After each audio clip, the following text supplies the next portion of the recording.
What's up, guys? This is Sig from FFXIV and things, and this is How to MMORPG. Basically, the series is you're just starting out in MMORPGs, or you're thinking about maybe getting into them, or you have some friends that have invited you to play an MMORPG. More information and a little more information on what you're going to be doing, what you need to do, and things like that. That's just what this series is about. The first couple episodes are just going to be basics for sure. We'll get into more advanced things, but the first couple episodes will just give you a good foundation on what you need to do, what you need to look out for, and what you're getting, what you might be getting into. We've talked a lot about a lot of different things so far. In this episode, we're going to talk about questing and quests. We touched a little bit on questing, on quests in general, in the leveling and stats episode. But this time we're going to dig a little bit deeper into quests and questing in general. Quests are going to be usually your main form of gaining experience and progressing and leveling in the game. And generally they're going to be different types of quests. So let's but you're definitely gonna want to pick them up for sure. Generally they're going to be different types of quests. They're going to be main story quests, which are going to help you progress through the actual storyline of the game and through the actual game. Actually, generally what they're going to do, what main story quests do, is help you unlock dungeons and unlock content within the game, that other types of quests aren't going to do, such as side quests or just random quests. For instance, in Final Fantasy XIV, we've got quests like this guy here, Wymond, has a quest for us. It is just a basic quest, though. We can see that it's denoted by the icon over his head.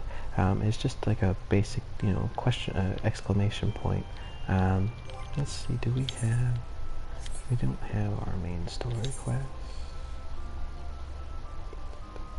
And I'm not exactly sure where it is.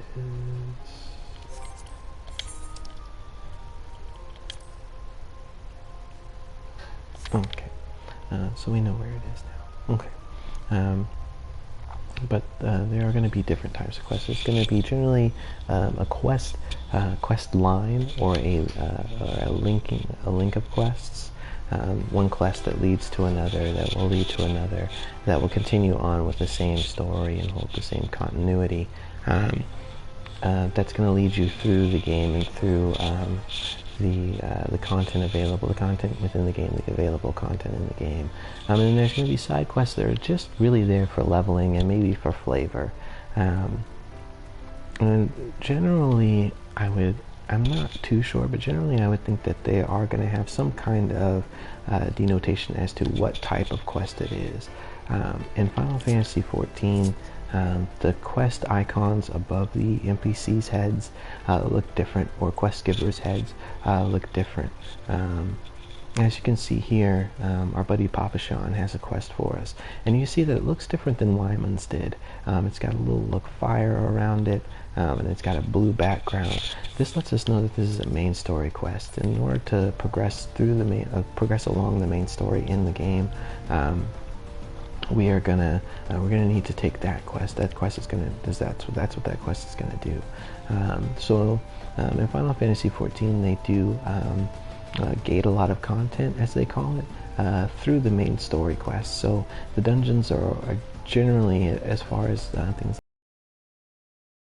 like that, are going to be you'll unlock as you progress through the main story. So in order to get to the dungeons and to get to the primal fights and the raids and to get to the really meaty, interesting stuff, you're going to have to continue along with the main story quest, which isn't a bad thing. It's definitely a good thing.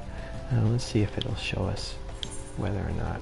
So it doesn't actually say that it's a main story quest, but the icon denotes that it is. Whereas with Wymond, it was just a regular little exclamation point there. Now, leveling and things like questing and things like that is going to be a little bit different. Questing is the way that you complete quests in general. It depends on what you're trying to do and what your motivations for playing are. This is where we're going to get a little deep. If you're just playing to have fun, definitely pick up whatever quests you want, whatever quests you see, do whatever quests you want to do. It's not really going to hinder you or anything like that, for sure, and it's definitely a lot of fun. You get a lot of feel for the world. If you're trying to level, if you're trying to get to max level and you're trying to get to end game, generally there's going to be a way to do that. In most MMORPGs, you're going to be playing one character for per class. So if you want to start off as a wizard, you're going to create a character for that class, for the wizard class. And if you want to do a warrior, you're going to create a brand new character for that warrior class. Which means that when you create that brand new character, any quests that you've completed on your wizard character are going to be refreshed, and so you'll be able to do them again. So in games like that, it's definitely a great idea just to go ahead and pick up any quest you can see. And you can see here as an example with Papashan here. When you go to pick up a quest, you're usually going to get some kind of quest information through a box or through a menu of some sort. And that information usually will tell you what level requirement or level suggestion that quest is. So when you're picking up quests, definitely pay attention to what level requirement or what level suggestion it is, and make sure that you either meet that level requirement or exceed it, or you feel comfortable completing a quest that is a quest with a level requirement that is above what level you currently are. In Final Fantasy XIV, they generally don't allow you. You're generally unable to take quests that are higher than that have a higher level requirement or suggestion than the level that you are. But in other MMORPGs you can. So if you feel comfortable taking quests that are a little bit higher than you are, give it a shot. You know what I mean? Definitely. But if not, generally when you're questing and you're gathering quests, you're going to want to try and stay within quests that have a requirement that are around the same level that you are. And definitely pick up any ones that you see, and just complete them and do them, and that's going to help you progress and level through the game. Once you have acquired quite a few quests, let's say that there's generally what we would call a quest hub. If we open up our map here, we can see that there's what looks to be a town over here that we haven't discovered. Generally in towns and things like that, you're going to find a couple or a handful of NPCs that are going to have quests for you. So you might find 4 or 5. Once you've acquired those quests, it's definitely a good idea to open up your map and see where those quests are. If you're trying to level and you're trying to get to max level and trying to get through the game at a quick pace, you know what I mean? It's definitely a good idea to kind of figure out where those quests are and what you need to do in order to complete those quests. So you can see, okay, so I've got a quest up. Let's say we have a quest up here, and then there's one down here, and then there's one down here, and there's one real close. You know what I mean? We can definitely go to the furthest one out and then just kind of circle our way around, and that way we just have a general idea of which direction we're going and which quests we're doing, and then just go ahead and turn them all back in all at the same time, rather than going ahead and going out to this one and completing it and coming back and turning it in, and then going out to this one and completing it and coming back to turn it in and going out, and so forth and so on. Usually it's better just to go ahead and just gather up all the quests and then just complete them all and then go back and turn them in. And sometimes when you turn in quests, that same NPC is going to have a new quest for you, or it may open a quest from another NPC that didn't have a quest before. So that way you're kind of just, if you complete all the quests, you're kind of just free to take the next batch of quests. You don't have to worry about, oh man, I got this quest and I came back and this guy has a quest, but it's way over here now, you know what I mean? Or you may get lucky and it may be right next to it. But generally that's the best way to go about questing, just the most efficient way to go about questing. And that's really it. You're definitely, if there is some kind of main storyline or some kind of main quest line that progresses you through the game, it's definitely a good idea to just focus mainly on that quest line. Always make sure that you're completing that if you want to. If you want to get sidetracked, definitely go ahead and do it. I do it all the time, done it all the time. You know what I mean? Definitely go ahead and do that. And do some side quests and things like that. If you want to take a break from the main story, there are quests there for you for sure. But generally, you want to try and focus on completing the main story quest. And generally, the main story, the main quest line is going to give you a good bit of experience points. For Final Fantasy XIV specifically, whereas with other games where you would start a character for each class, you're actually going to be able to be whatever class you want on the first character that you create. But what that means is that when you do switch over to a new class, any quests that you have completed are still going to be completed. They're not going to refresh.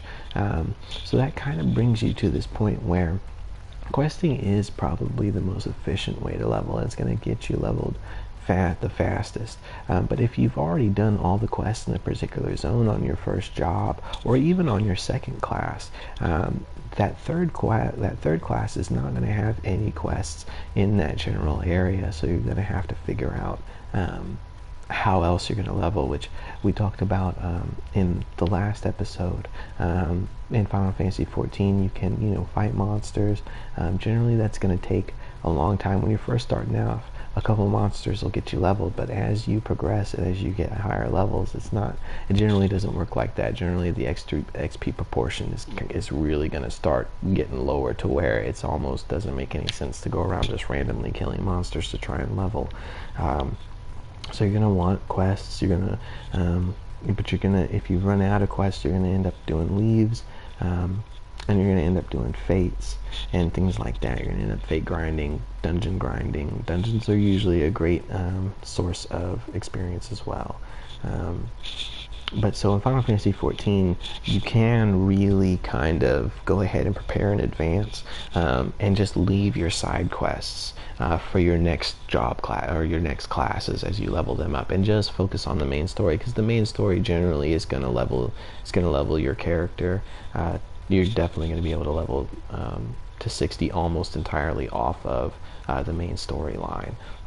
There may come points where you may not meet the level requirement. You may be under level for the next main story quest. You may go and turn one in and find that the next one is the level requirement is a little higher. So you might have to do a couple side quests and things like that, or try and do a dungeon or something like that to level. But for Final Fantasy XIV, it's definitely a good idea to try and save as many quests as you can, because you're going to want those later on. But that's really it. There are generally a couple different quest types, or two quest types mainly. There's going to be a main quest line for the game itself. That'll have a story and it'll kind of guide you through what's going on in the world. There may be quests specifically for the class that you pick. You may have, if you chose a wizard, you may have wizard quests that you would get for your guild. In Final Fantasy XIV, there are those for sure as well. Every 5 levels, you'll get a quest from your representative of your class or of your job that you'll want to complete, and those quests will be there for you for sure. So you'll want to do those, and those quests are usually going to give you equipment, but sometimes they will give you abilities, such as at level 15, if you're leveling a gladiator, you'll get the skill or the ability Shield Lob, which will allow you to throw your shield at enemies. And that's definitely a good skill to have. It's definitely a good utility to have, so you'll want to do that quest to pick that up for sure. But that's really it. There's really not too terribly much to questing. Really, it's just picking up quests and doing them in the best way that you can, or doing them in whatever way you want to. You know what I mean? But the quests are definitely very important, which is kind of why we made an episode about it. Quests are going to be usually your main form of leveling, your main way of getting of leveling at a decent pace. So that's really about it for this episode. There's really not too much to it. If you guys have any questions or anything like that, like I said, just a real quick recap. When you have a quest, when you go to get a quest, definitely read over it and see what the quest is about and what the level requirements might be. Just generally go over the information of the quest to figure out if it's something that you want to do or something that you need to do or something that you should do. And that's really about it. So I hope you guys enjoyed. Thanks for watching. If you have any comments or any advice or anything that you think that you want to hear about or anything that I may have missed or anything like that, just let us know and we'll make a video on it for sure. So thank you guys for watching and I hope you guys enjoyed. Say goodbye, Sig. Bye, Sig. And we'll see you guys later.